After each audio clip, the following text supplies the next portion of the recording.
प्रस्तावना यानी भारतीय संविधान की प्रस्तावना। प्रस्तावना को हम लोग एक और नाम से जानते हैं, उद्देशिका, यानी प्रस्तावना को उद्देशिका भी कहते हैं। ठीक है, भारतीय संविधान में जो प्रस्तावना है, प्रस्तावना मतलब क्या है? संविधान का उद्देश्य एवं लक्ष्य, यानी हम जो संविधान बना रहे हैं, इस संविधान का क्या उद्देश्य है या क्या लक्ष्य है, ये आपको कहाँ मिलेगा? प्रस्तावना में। जाहिर सी बात है, कोई भी चीज़ अगर आप काम करते हैं तो काम करने से पहले आपका कोई लक्ष्य होता है कि नहीं, हमें ये प्राप्त करना है। जैसे भी आप लोग यहाँ पढ़ रहे हैं तो आपका एक लक्ष्य है सरकारी नौकरी लेना, है कि नहीं? तो इसी तरह जो संविधान बनाया गया तो देश का क्या लक्ष्य होगा, सरकार का क्या लक्ष्य होगा, है कि नहीं? हमें क्या प्राप्त करना है, देश को कैसे बनाना है, ये सब किस में है? प्रस्तावना। यानी ये जो बताया गया है इसी को आपको करना है, और इसके लिए पूरा डिटेल जो पूरा संविधान बना है बस इसी लक्ष्यों को प्राप्त करने के लिए बना है। शॉर्ट में समझे, संक्षिप्त ये एक प्रस्तावना है, देश कैसा होना चाहिए। तो प्रस्तावना को हम लोग उद्देशिका भी कहते हैं। क्यों? क्योंकि ये हमारा उद्देश्य है। और आपको पता होगा जब संविधान सभा की बैठक हुई तो 13 दिसंबर 1946 को जवाहरलाल नेहरू ने एक प्रस्ताव रखा था। कौन सा प्रस्ताव? उद्देश्य प्रस्ताव। किसने रखा था? जवाहरलाल नेहरू ने। ठीक है, ये प्रस्ताव रखा। भाई जाहिर सी बात है, बिना उद्देश्य का कोई चीज़ इसी तरह है कि आप बिना, आप होता ना बाइक चलाना शुरू कर दिए, आपको पता नहीं है कहाँ पहुँचना है, एक डेस्टिनेशन होना चाहिए कि नहीं? तो सेम यहाँ भी है। तो 13 दिसंबर 1946 को एक उद्देश्य प्रस्ताव लाया गया था जवाहरलाल नेहरू के द्वारा, जिसे 22 जनवरी 1947 को संविधान सभा ने पारित कर दिया। तो यही जो उद्देश्य प्रस्ताव है यही मूल आधार बनेगा किसका? प्रस्तावना का। जो प्रस्तावना है वो कहाँ से लिया गया है? वो उद्देश्य प्रस्ताव से ही लिया गया, जिसे किसने पेश किया था? जवाहरलाल नेहरू। तो आपसे अगर पूछा जाएगा प्रस्तावना क्या है शॉर्ट में, तो कहेगा प्रस्तावना भारतीय संविधान का उद्देश्य या देश का उद्देश्य है, लक्ष्य है, जी हमें प्राप्त करना है। और कैसे प्राप्त करना है वो हमारे संविधान में लिखा हुआ है। ठीक है, ये एक लक्ष्य है, और लक्ष्य को प्राप्त करने का तरीका किसमें लिखा हुआ है? प्रस्तावना नहीं, संविधान में। प्रस्तावना तो लक्ष्य है, और लक्ष्य प्राप्त करने का तरीका संविधान में लिखा हुआ है। ठीक है, और ये कहाँ से लिया गया है? उद्देश्य प्रस्ताव जो जवाहरलाल नेहरू ने पेश किया था 13 दिसंबर 1946 को, और ये पारित कब हुआ था?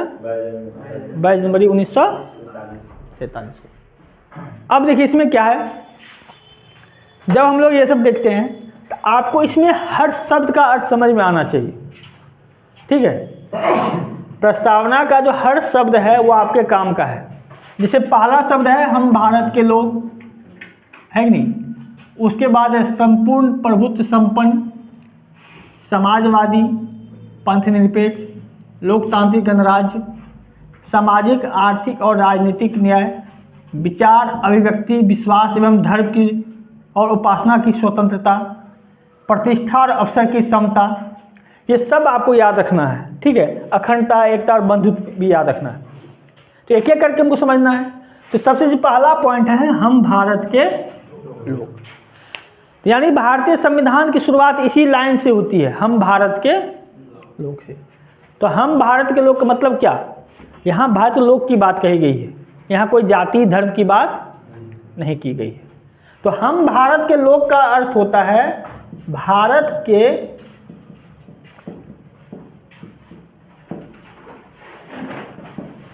सभी लोग एक समान है, चाहे वो हिंदू हो, मुस्लिम हो, सिख हो, ईसाई हो, महिला हो, पुरुष हो, ट्रांसजेंडर हो, अमीर हो, गरीब हो, बंगाली हो, बिहारी हो, उड़िया हो, यानी किसी भी आधार पे जो है आप भेदभाव नहीं कर सकते।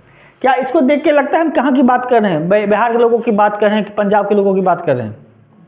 यानी हम भारत के लोग, यानी आपकी एक ही पहचान होनी चाहिए, भारतीय, है कि नहीं।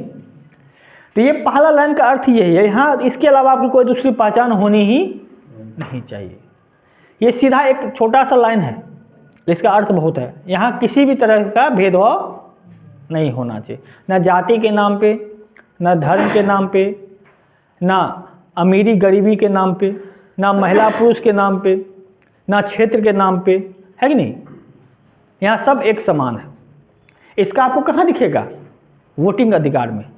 जब आप मतदान करते हैं तो देखते हैं, अंबानी अब मतदान करे या एक भिखारी मतदान करे, बराबर वैल्यू है। महिला मतदान करे कि पुरुष करे कि ट्रांसजेंडर करे, बराबर वैल्यू है। मुस्लिम करे कि हिंदू करे, बराबर वैल्यू है। कोई पीएचडी किया हुआ व्यक्ति करे या अनपढ़ व्यक्ति वोट करे, वैल्यू बराबर है कि नहीं।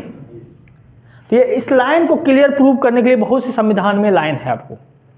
तो ये नहीं क्या है, हमारा लक्ष्य था, हम भारत के लोग हैं, इसको प्रूव करने के लिए, इसको पाने के लिए हमने कई तरीके अपनाए। मतदान करने का अधिकार है, फिर जॉब करने का अधिकार। आप एग्ज़ाम जो आप दे रहे हैं तो एग्ज़ाम में भी आपको समानता मिलता है, मौका मिल रहा है सबको। ऐसा थोड़ा है कि आपको एग्ज़ाम में बैठने से रोक दिया जा रहा है। अगर आप एलिजिबल है तो आप किसी भी जाति धर्म के आपको बैठने के लिए दिया जाएगा। तो हम भारत के लोग का एक ही अर्थ है, यहाँ भेदभाव नहीं होगा किसी भी आधार पे। दूसरा लाइन आता है संपूर्ण प्रभुत्व संपन्न, ठीक है, जिसको हम लोग किस नाम जानते हैं शॉर्ट में, संप्रभुता, यानी संपूर्ण प्रभुत्व संपन्न। और संप्रभुता का अर्थ क्या हो जाता है? अगर आपसे पूछे संप्रभुता क्या होता है,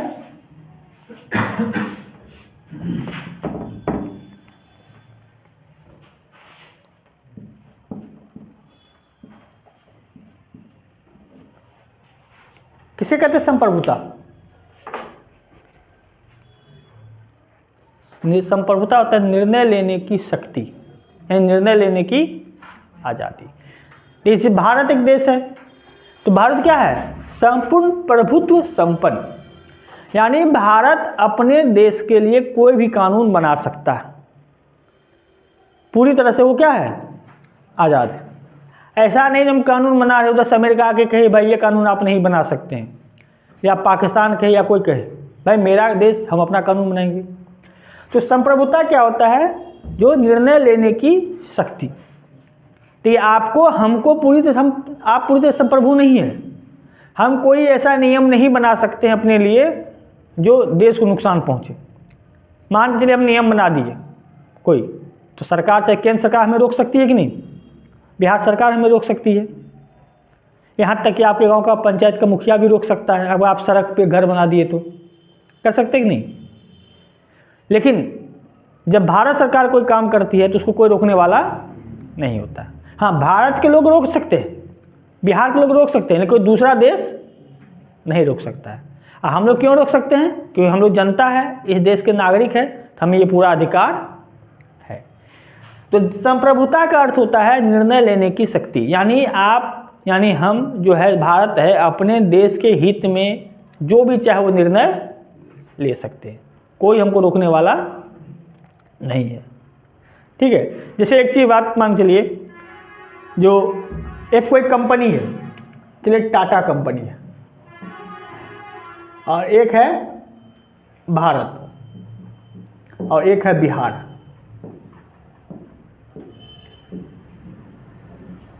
तो तीनों में देखिए अंतर क्या होता है। जिसे कहा जाता है एक राज्य की परिभाषा के लिए कुछ चीज आवश्यक है। जैसे राज्य के लिए क्या होना चाहिए?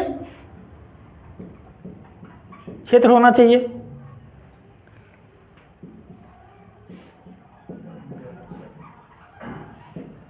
जनसंख्या होना चाहिए, है कि नहीं?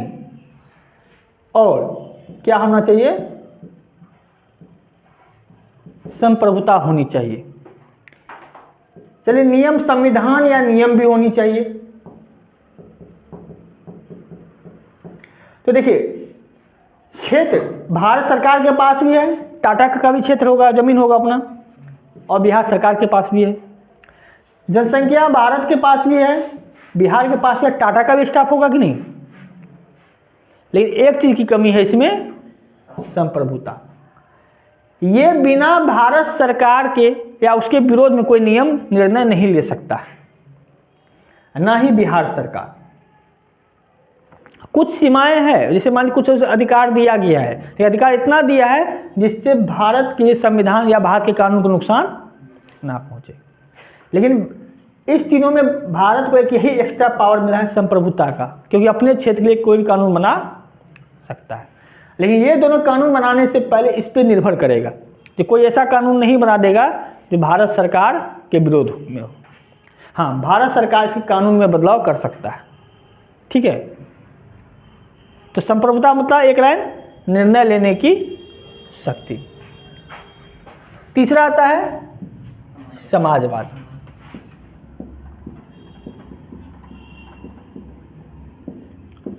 समाजवाद का एक सिंपल अर्थ है शोषण मुक्त समाज। शोषण मुक्त समाज यानी समाज में कोई किसी का शोषण नहीं करेगा। शोषण कई प्रकार से होता है। शोषण देखिए, मान के लिए आप यहाँ कोई नौकर काम कर रहा है, आप लोग डेली खटवा रहे, बेगारी खटवा रहे, पैसा नहीं दे रहे, है कि नहीं। फिर खाना जो बचा खुचा खाना वो दे रहे हैं, ढंग का कपड़ा नहीं दे रहे हैं, तो ये भी तरह से शोषण है कि नहीं। या जैसे मान लीजिए हम कोचिंग चला रहे हैं, आप किसी स्टाफ को यहाँ रख ले, 12 घंटा खटवाए, उससे पेमेंट करे सिर्फ 5000, तो ये भी शोषण है एक तरह से, है कि नहीं।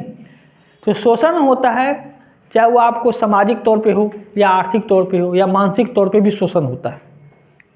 तो शोषण से मुक्ति दिलाना है। और समाजवाद का दूसरा अर्थ है, तो समाज में जो भी है सबको बराबर अधिकार की चर्चा नहीं करता है, जिसकी जितनी क्षमता है उतना उसको मिलना चाहिए। अगर आप में क्वालिटी है, आप में क्षमता है, तो आप कलेक्टर भी बन सकते हैं। अगर आप में क्षमता है, आप फिजिकली फिट है, तो आप फौजी भी जा सकते हैं।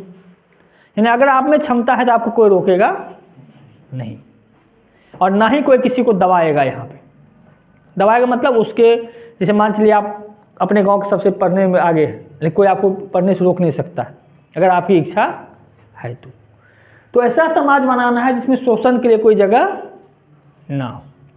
इसे कहते हैं समाजवाद, ठीक है। अगला है पंथ निरपेक्ष।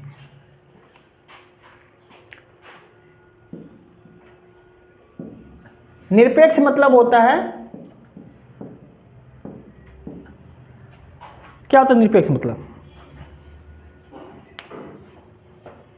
निरपेक्ष मतलब होता है उससे कोई लेना देना नहीं है। जिसे कहा जाए पंथ निरपेक्ष, तो पंथ क्या होता है?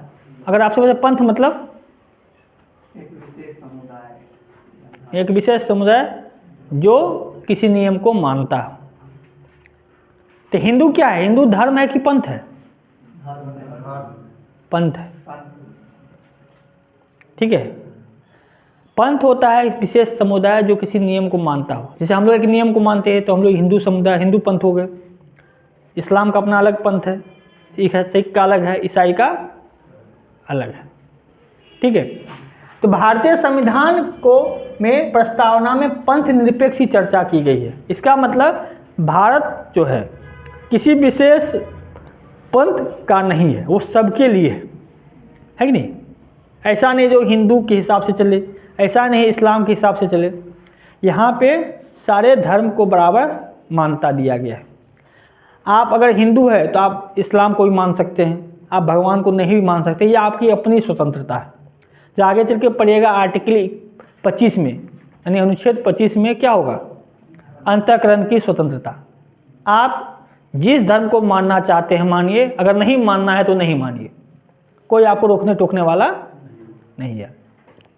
अगर बाय चांस मान चलिएगा आप हिंदू है और आप हिंदू धर्म को छोड़ करके आप नास्तिक हो गए, भगवान को नहीं मानते, कोई आपसे ज़बरदस्ती मनवा रहा है तो आप कोर्ट जा सकते हैं, तो भाई हमको ज़बरदस्ती कह रहा है पूजा करो।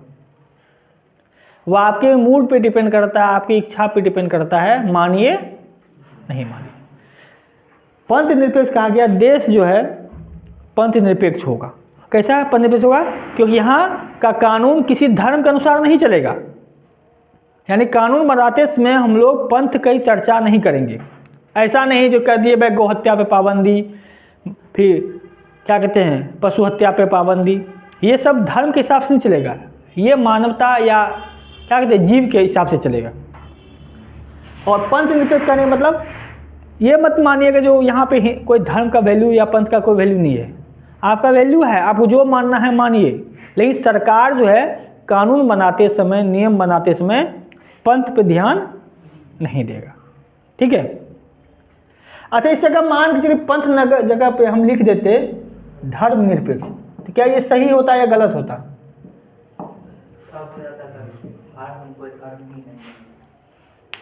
देखिए सिंपल, पंथ निरपेक्ष मतलब होता है भारत सरकार का अपना कोई धर्म नहीं होगा, वो कभी भी कानून या नियम बनाएगा तो धर्म के आधार पे नहीं बनाएगा, वो सामाजिकता के आधार पर बनाएगा, मानवता के आधार पर, देश के विकास के आधार पर बनाएगा। ठीक है, यानी कानून बनाने से धर्म का या पंथ का सहयोग नहीं लेगा वो। तो क्या पंथ निरपेक्ष और धर्म निरपेक्ष दोनों एक ही चीज है? क्या धर्म निरपेक्ष होना चाहिए? मतलब नहीं मानने वाला धर्म निरपेक्ष मतलब धर्म होना ही नहीं है, मतलब धर्म नहीं हो, धर्म नहीं हो, इसका अर्थ यही हो जाएगा। हाँ। निरपेक्ष में धर्म का नहीं होना, हाँ। पंथ का नहीं, ये चलने वाला है, लेकिन धर्म का नहीं होना। तो एक लाइन सिंपल है, धर्म होता क्या है? धर्म क्या है? बस सिंपल, आप तो बचपन से सुनते आ रहे हैं धर्म, तो इसका अर्थ क्या होता है धर्म? अगर कोई पूछ दे धर्म किसे कहते हैं?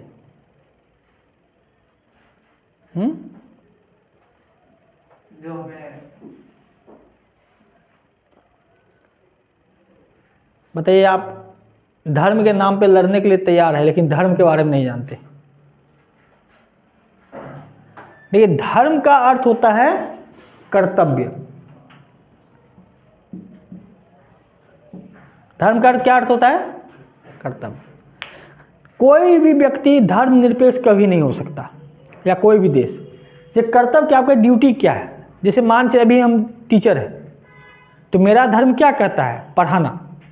हमारे सामने में हिंदू आए, मुस्लिम आए, हो सकता है कोई किसी से मेरा जाति दुश्मनी हो, किसी से मेरा खानदानी दुश्मनी हो, अगर वो यहाँ आके आ जाए तो बोले सर हमको एडमिशन लेना था, हम उसका एडमिशन लेंगे, दुश्मनी को छोड़ करके। क्यों? हम टीचर हैं, तो टीचर के लिए कोई जाति, कोई धर्म, कोई क्षेत्र नहीं है। डॉक्टर है, डॉक्टर का धर्म है, उसके सामने कोई भी आ जाएगा वो बचाएगा। जैसे पिता का धर्म होता है बाल बच्चे की परवरिश करना, माँ का अपना अलग धर्म है, भाई बहन का अपना अलग धर्म है। फिर जब आप बड़े हो जाएंगे तो आपका अपना बेटा का भी धर्म है, माँ बाप की रक्षा करना।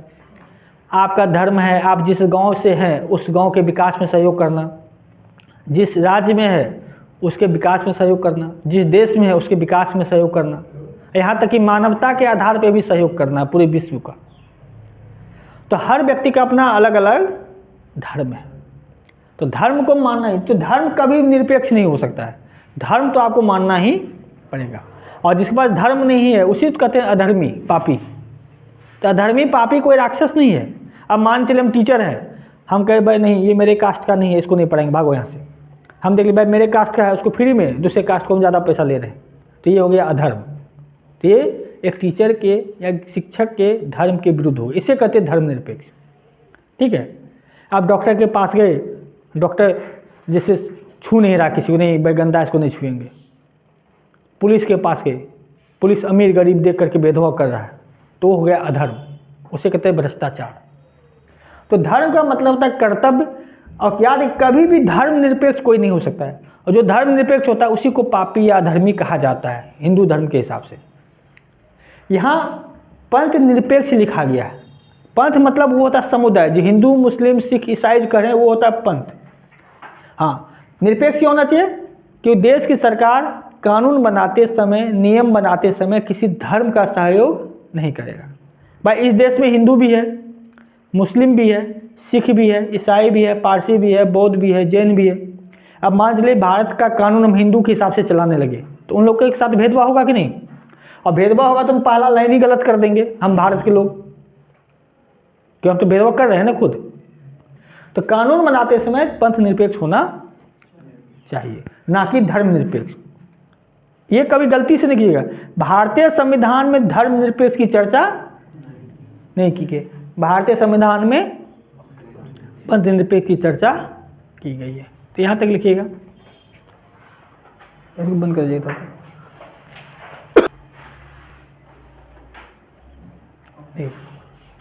अगला है लोकतांत्रिक गणराज्य। तो सबसे पहले हम लोग देखते हैं लोकतंत्र। अच्छा बताइए किसे कहते हैं लोकतंत्र?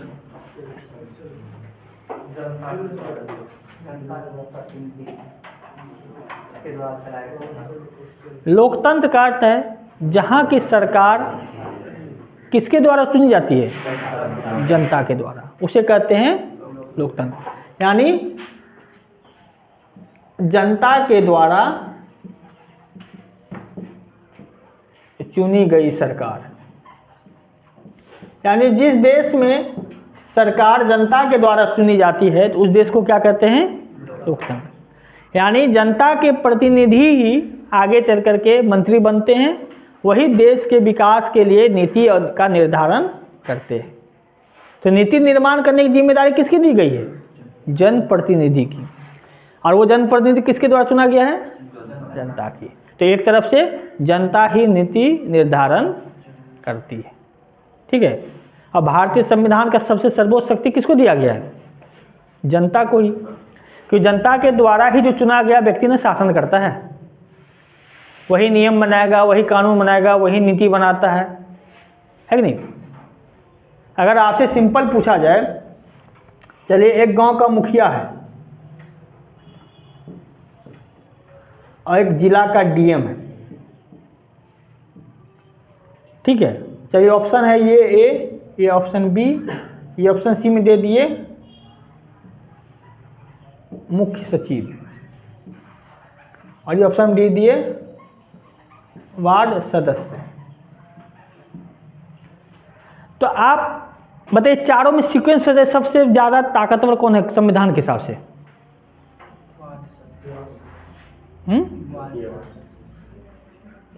मुखिया से बढ़ के वार्ड सदस्य हो जाएगा। पहले स्थान पे कौन होगा? दूसरे स्थान पर? तीसरे स्थान पर? चौथे स्थान पर? तो यानी वार्ड सदस्य मुखिया से बड़ा होता है। आपको ये क्या डीएम से बड़ा होता है कानूनी रूप से। क्यों? देखिए ये सब है सिविल सर्वेंट, सरकारी नौकर। ये सब क्या है? जनप्रतिनिधि। एक मुखिया एवरेज 5000 लोगों का प्रतिनिधि करता है, वो एक नहीं 5000 लोग के बराबर है। और ये बिहार में 250 लोग के बराबर है, ठीक है। तो ये कानून बनाने वाला है, ये चलिए लागू ग्राम पंचायत स्तर पे, तो ये क्या कानून लागू करने वाला है। हाँ, हम लोग नहीं पढ़े लिखे रहते हैं तो हम लोग देखते हैं वार्ड सदस्य मुखिया डीएम का नाम सुनते ही डर जाता है कि नहीं। लेकिन संविधान के हिसाब से जो जनप्रतिनिधि होता है वो बड़ा होता है। क्यों? क्योंकि भारत में जो है जो भी सरकार चुनी जाती है वो जनता के द्वारा चुनी जाती है। तो अगर लोकतंत्र पूछा जाए तो लोकतंत्र किसे कहते हैं? तो लोकतंत्र का एक ही लाइन में जवाब दीजिएगा, जिस देश की सरकार जनता के द्वारा चुनी जाती है उसे क्या कहते हैं? लोकतंत्र, ठीक है। लोकतंत्र लोगों का तंत्र, लोगों के द्वारा चुना गया सरकार। अच्छा, गणतंत्र किसे कहते हैं?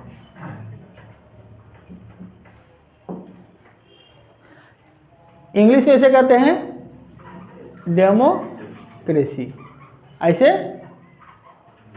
रिपब्लिक। दोनों में क्या अंतर है लोकतंत्र और गणतंत्र में?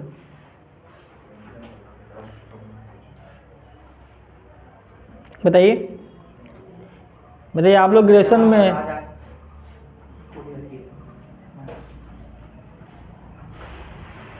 गणतंत्र होता है जिस देश का सबसे प्रमुख व्यक्ति जो है वो भी चुना जाता है या वंशानुगत ना हो। तो भारत का प्रमुख व्यक्ति कौन है? नंबर 1 व्यक्ति राष्ट्रपति। तो यहाँ राष्ट्रपति भी क्या होता है? चुना जाता है, राष्ट्रपति भी चुना जाता है। ऐसा थोड़ा है जब द्रौपदी मुर्मू है तो आगे इसके बाल बच्चा राष्ट्रपति बनेंगे, कोई गारंटी नहीं है। अगला राष्ट्रपति फिर चुना जाएगा। यानी जिस देश का संवैधानिक प्रमुख या सर्वोच्च पद पे जो आसीन व्यक्ति है वो भी अगर चुना जाता है तो उसको कहते हैं गणतंत्र। अब देखिए जैसे क्या है, भारत गणतंत्र है कि लोकतंत्र या दोनों? क्यों भारत का सरकार यानी प्रधानमंत्री और उसका कैबिनेट मंत्री भी चुना जाता है, और भारत के राष्ट्रपति भी चुना जाता है। इंग्लैंड क्या है, लोकतंत्र या गणतंत्र? इंग्लैंड लोकतंत्र है, वहाँ का सरकार चुना जाता है, लेकिन वहाँ की महारानी थोड़ी चुनी जाती है। महारानी तो भाई उसके परिवार से ही बनता है ना, तो गणतंत्र नहीं है। तो याद रखिएगा, लोकतंत्र का अर्थ होता है जहाँ की सरकार जनता के द्वारा चुनी जाती है, और गणतंत्र जहाँ का संवैधानिक प्रमुख यानी देश का प्रमुख व्यक्ति भी चुना जाता है, उसे कहते हैं गणतंत्र। तो भारत क्या है, लोकतांत्रिक गणराज्य है, यानी भारत की सरकार भी जनता के द्वारा चुनी जाएगी और भारत के राष्ट्रपति भी जनता के द्वारा चुने जाएंगे। ठीक है। अब देखिए न्याय। तो अगर आपसे पूछा न्याय किसे कहते हैं तो क्या बताइएगा? न्याय का अर्थ किसे क्या है? न्याय किसे कहते हैं?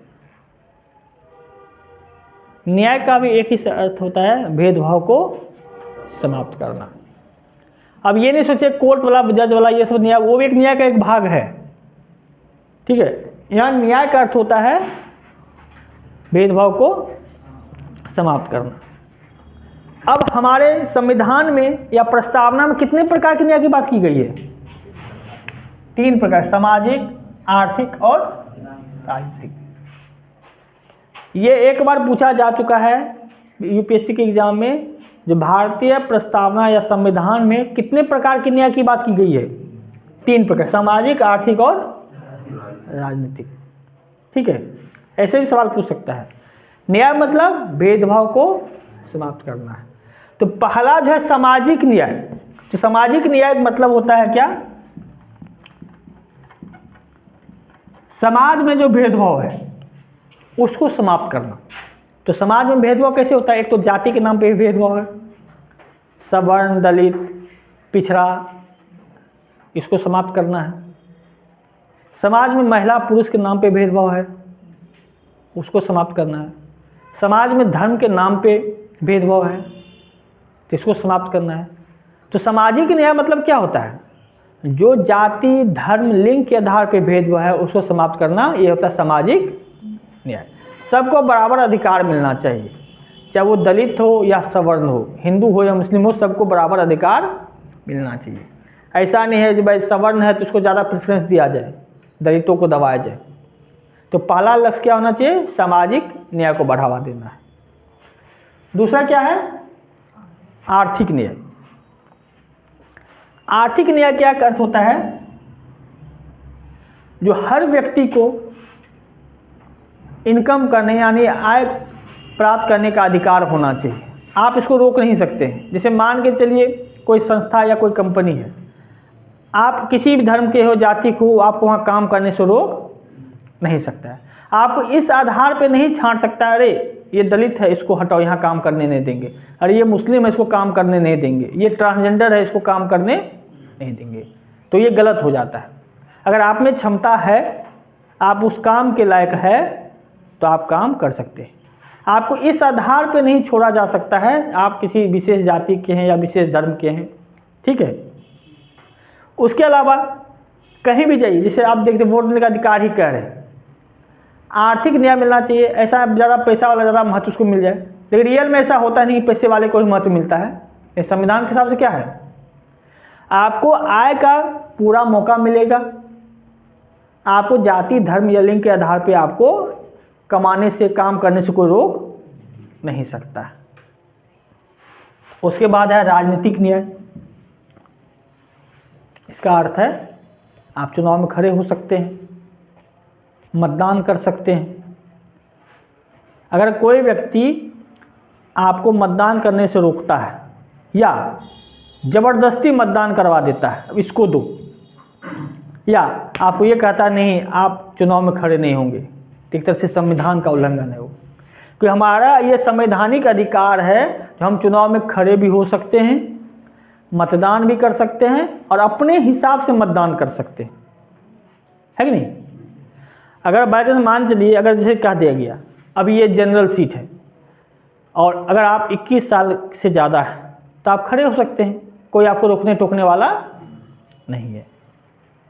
हाँ, कुछ कंडीशन है, जैसे आप मानसिक तौर पे बीमार नहीं होना चाहिए, दिवालिया ना होना चाहिए, आप पे क्रिमिनल केसेस नहीं होना चाहिए, ये तो सबके लिए है। लेकिन आप सब चीज़ से बेहतर है, आप पे कोई केस नहीं है, आप मानसिक तौर पे भी मजबूत है, आप पे कोई कर्ज भी नहीं है, तो आप चुनाव में खड़े हो सकते हैं, इसको कोई रोक नहीं सकता है। तो न्याय का अर्थ होता है क्या, समाज में या आर्थिक तौर पे या राजनीतिक तौर पे आपको भेदभाव से आज़ादी दिलाना है। न्याय केवल आप लोग ये नहीं सोचिए जो मारपीट हो गया तो कोर्ट में वही न्याय होता है, न्याय हर प्रकार का होता है। भाई कोर्ट में भी तो वही होता है ना। आप मान लीजिए जिसके साथ जिसको मारपीट, जिसको भेदभाव होता है, जिसको मारने पीटने वाला, जैसे मान लीजिए कोई व्यक्ति गरीब व्यक्ति है, उसको कोई वहाँ का दबंग व्यक्ति मार दिया, पीट दिया या ज़मीन हड़प लिया, तो आप कोर्ट जाते हैं तो कोर्ट आपके पक्ष में फैसला देता है कि नहीं, जो जिसका ज़मीन उसके पक्ष में फैसला देता है कि नहीं।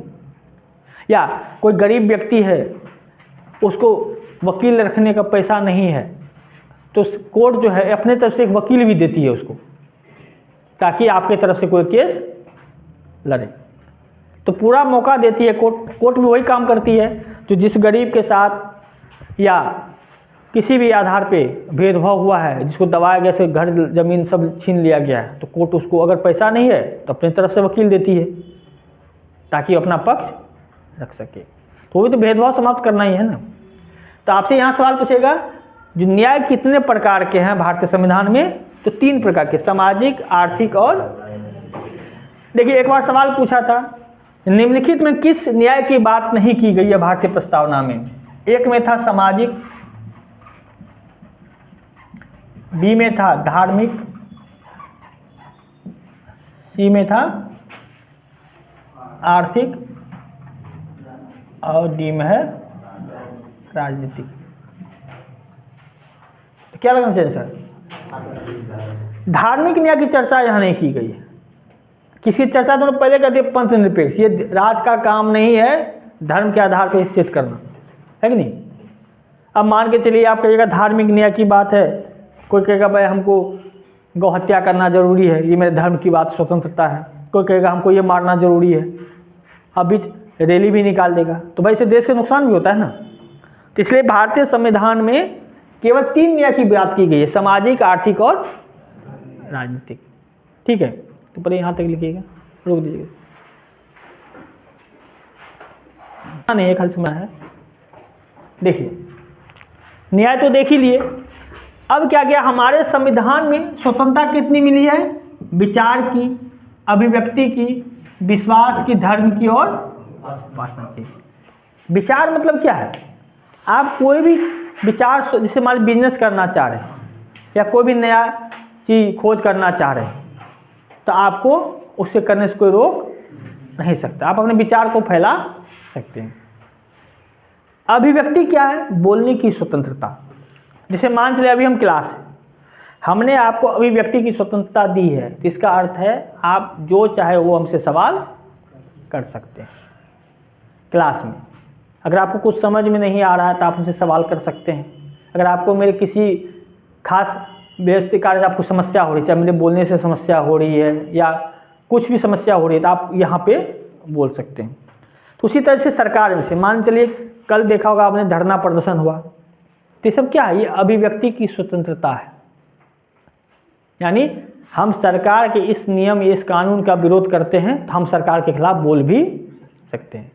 अब भारत ऐसा देश है, यहाँ पे आप राष्ट्रपति, प्रधानमंत्री, मुख्यमंत्री किसी के खिलाफ भी बोल सकते हैं, हमें ये अधिकार दिया गया। लेकिन बोलने का मतलब ये नहीं आप कुछ बोल सकते। बोलने का अर्थ है कि अगर सरकार कोई गलत काम करती है या ज़बरदस्ती करती है, तो आपके पास ये अधिकार है, आप उससे सवाल कर सकते। ये अखबार, ये मीडिया, ये सब क्या अभिव्यक्ति ही तो है।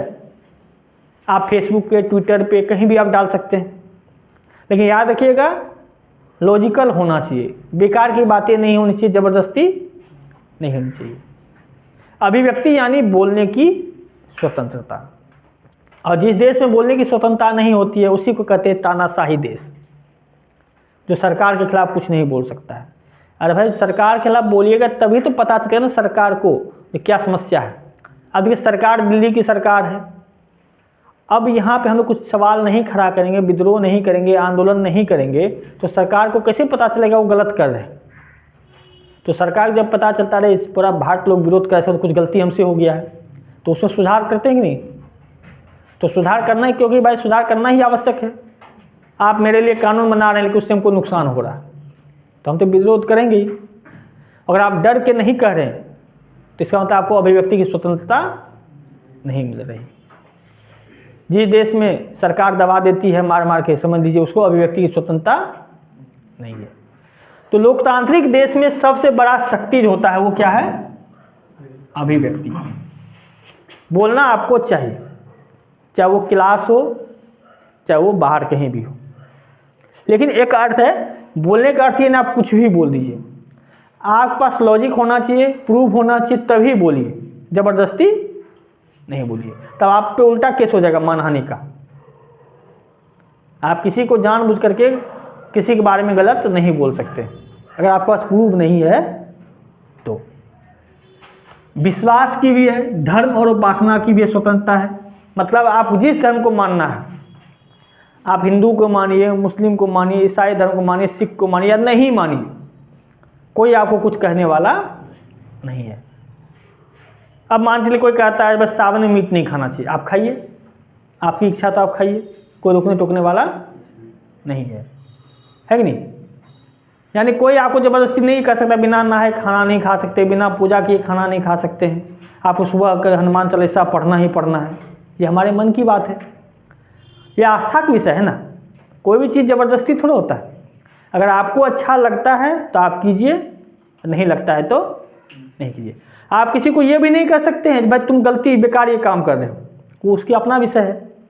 जैसे मान चलिए कोई व्यक्ति है सावन के महीने में नॉनवेज नहीं खाता है, हर सोमवार को पूजा करता है, तो वो भी सही है कि उसका अपना आस्था का विषय है, उसको भी आप रोक नहीं सकते। तो ये सब स्वतंत्रता हमें दी गई है। इसके अलावा प्रतिष्ठा और अवसर की समता भी दी गई है। अवसर कहने का मतलब जो एग्जाम में, परीक्षा में बैठने का अधिकार, चुनाव लड़ने का अधिकार, हमको जो भी अवसर मिला है उसका हम फायदा उठा सकते हैं। अब प्रतिष्ठा का भी समता, यानी प्रतिष्ठा में भी कोई कमी नहीं आनी चाहिए। अभी आपने क्या कहा, हमने आपको अभिव्यक्ति की स्वतंत्रता दी है, अब बोलिए। अब जाकर के आप पूरा मार्केट में फैला दिए विजय जीएस अकेडमी सही नहीं है, ये नहीं है, वो नहीं है, तो आपने प्रतिष्ठा का हनन कर रहे हैं ना। तो उस कंडीशन में हम आप पे केस कर सकते हैं मानहानि का। तो आपको प्रूव करना पड़ेगा, जो हम पे मेरा जो बदनामी कर रहे हैं पूरे मार्केट में, तो आखिर ऐसा क्या हो गया, आप प्रूफ दीजिए।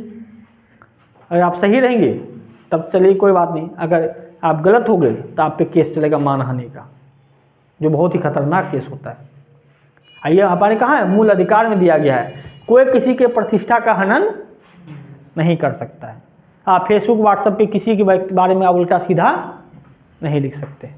आप पता चला किसी से लड़ा है वो आप फेसबुक पर डाल दिए, तो अगर बिना प्रूफ के डालते हैं तो आप गलती, आप पे केस हो सकता है। आप किसी की प्रतिष्ठा के साथ खिलवाड़ नहीं कर सकते हैं। उसके बाद व्यक्ति की गरिमा भी बनाए रखना है। गरिमा करने का मतलब किसी की बेइज्जती भी आपको नहीं करनी है कि नहीं। राष्ट्र की एकता और अखंडता सुनिश्चित करना है। एकता मतलब क्या है, अखंडता। देखिए भारत कितने टुकड़ों में बटा हुआ है, कितने राज्य है, कितनी भाषा है, कितनी बोलियां हैं, है कि नहीं, बहुत सारा चीज़ है। तो इस सब को होने बावजूद हम लोग एक है कि नहीं, तो हमको ही बनाए रखना है एकता और अखंडता दोनों। तो दोनों अलग अलग शब्द है कि नहीं, एकता हुआ एक, अखंडता हुआ अलग अलग। क्या ये लाइन गलत है? ये लाइन जो है एकता और अखंडता को सुनिश्चित करना है। एकता मतलब होता है एक करना, अखंडता मतलब तोड़ना। क्या लाइन गलत है? अखंड मतलब तो हाँ, अखंडता सुनिश्चित, एकता अखंडता बनाए रखना है। तो अखंडता मतलब क्या होगा, जैसे मानिए हम भारत में कितने भाषा, बोली, जाति, धर्म है, सबको एक करके चलना है। हम आपसे ये नहीं कहेंगे अरे आप हिंदी अपना लीजिए, आप हमसे नहीं कह सकते आप तमिल अपना लीजिए। आप तमिल बोलिए, हम हिंदी बोलेंगे, कोई बंगाली बोलेंगे, फिर भी सब एक साथ रहेंगे, है कि नहीं। इतने विविधता में भी हमको एकता लाना है। हम ये नहीं कहेंगे अरे भाई हिंदी को मानिए, हिंदी बहुत बोलने वाला है, हिंदी भारत की राष्ट्रभाषा है। भाई ये हमारे लिए है, जो तमिल तेलुगु बोल रहे उसके लिए वो अपनी भाषा है कि नहीं। अब हम ज़बरदस्ती किसी पे थोप नहीं सकते हैं ना। तो इतना विविधता होने के बावजूद हमें एक होके रहना है। और ये सब जिम्मेदारी किसकी है? सिर्फ संविधान की नहीं है, सरकार की नहीं है, जनता की भी है। और इसके बाद तो आप जानते हैं बंधुता यानी भाईचारा बनाए रखना है, ये सब आपको इसमें लिखना है प्रस्तावना। तो प्रस्तावना जब आप देख रहे हैं तो इसका हर अर्थ आपको आना चाहिए। हम भारत लोग क्या है, संपूर्ण प्रभु संपन्न किसे कहते हैं, समाजवादी किसे कहते हैं, परनिरपेक्ष किसे कहते हैं, लोकतंत्र किसे कहते हैं, गणतंत्र किसे कहते हैं, न्याय किसे कहते हैं, फिर गरिमा अवसर समानता किसे कहते हैं, स्वतंत्रता किसे कहते हैं, ये सब आपको आना चाहिए। ठीक है, अब देखिए तो रुकिएगा,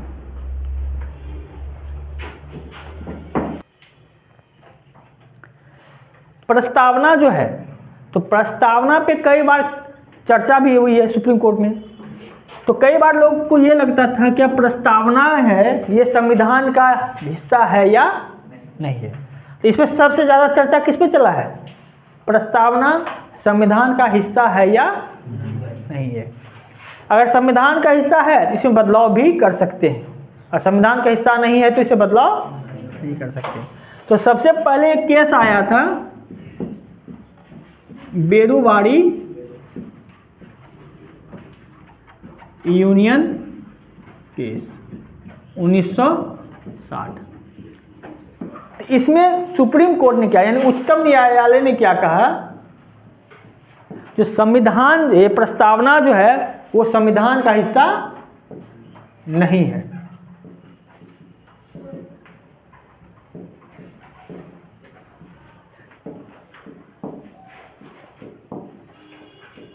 यानी बेरुवाड़ी यूनियन केस 1960 में सुप्रीम कोर्ट ने कहा प्रस्तावना संविधान का हिस्सा नहीं है, इसीलिए संविधान में भेदभाव, संविधान में बदलाव या संशोधन नहीं किया जा सकता है।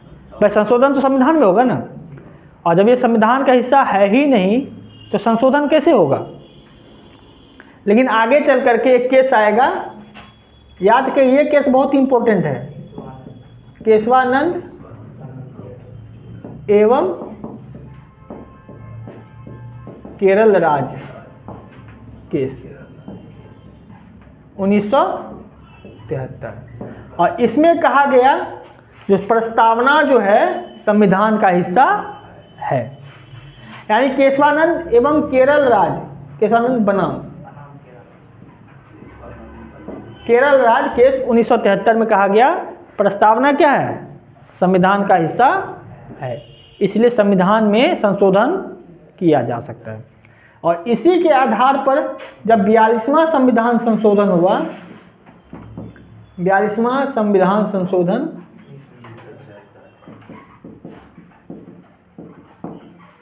1976, तो इसमें प्रस्तावना में संशोधन किया गया और 3 नए शब्द जोड़े गए। 3 नए शब्द कौन कौन से, पंथ निरपेक्ष, समाजवाद और अखंडता।